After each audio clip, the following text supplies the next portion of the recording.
waan wada ognahay oo xiise inooma leh in koonkan ay ku firirsan yihiin dad lagu qiyaaso 7 bilyan oo ruux taasi oo hadba isbedbedesha korar iyo hoos u dhac mid kasto yahaataba waxaa lagu qiyaasaa in sanadkii ay dunida ku soo biiraan celcelis ahaan dad ka badan 131 milyan halka ay celcelis ahaan dunidu sagootiso 55 milyan oo qof sanadkii kuwaasoo u dhinta siyaabo kala duwan horudhacaas waxaan ugu talagalnay in aan arar uga dhigano dulucda qoraalkan ku saabsan bal in aan si hoose u dhiraandhirino waa kuwa xayawaanada ugu dilaasan caalamka nambarka koobaad waxaa soo gelaya kaneecada la yaab ma leh in aan badankeena kaneecada u aragno xayawaan aad u yar oo ku bah ah cayayaanada yaryarka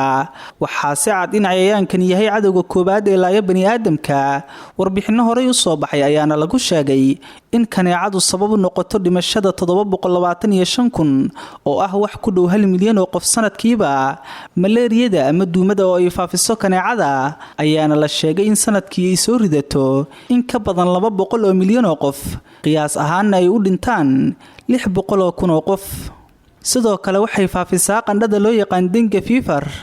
nambarka labaad waxaa soo gelaya bani'aadamka mar kale la yaab ma leh in dadku soo galay kaalinta labaad ee xayawaanada ugu dilaasan waxa ayna warbixintu sheegtay in bani'aadamku yahay xayawaanka ugu weyn ee naftiisa khatar ku ah qiyaas ahaan 475,000 oo qof ayuu bani'aadamku iska dilaa sanadkii nambarka saddexaad waxaa soo gelaya maska ayaa soo gelaya kaalinta saddexaad ee xayawaanada ugu dilaysan caalamka waxa uuna sanadkii qiyaas ahaan sabab u noqdaa dhimashada 50,000 oo qof masaska ugu daran ee caalamka waxa ay ku nool yihiin aasiyada bariga dhexe Pakistan iyo qaybo ka mid ah Afrika maska nooca loo yaqaan Western Tabian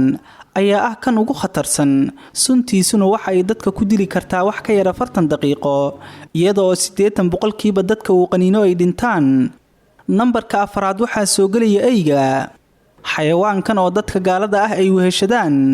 ayaa kaalmaha hore ka soo gelaya xayawaanada waxlaaya qiyaas ahaan 25,000 oo qof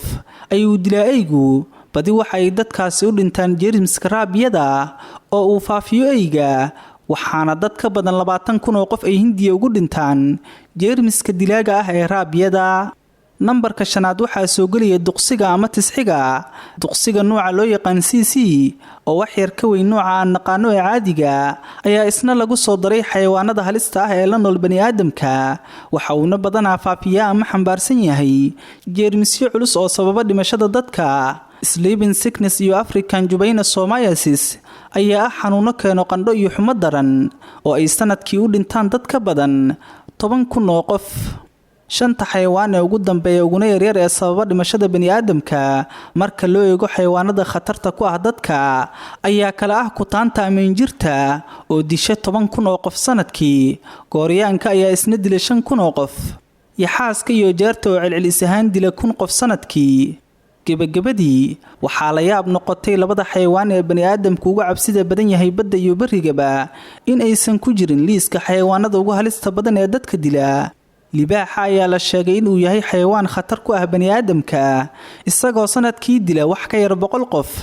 sidoo kale xayawaanka kale ee aadka looga cabsado badda ee libaax badeedka ee ah libaaxa ku jira badda